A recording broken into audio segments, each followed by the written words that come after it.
शेतकऱ्यांसाठी दिलासादायक बातमी.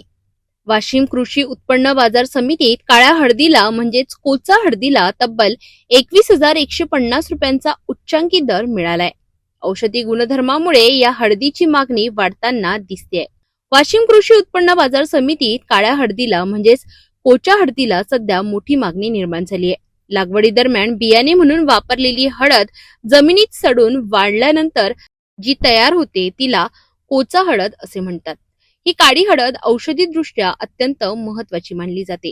संधिवात, यकृताचे आजार, त्वचेचे विकार यांसारख्या अनेक आजारांवर तिचा उपयोग केला जातो.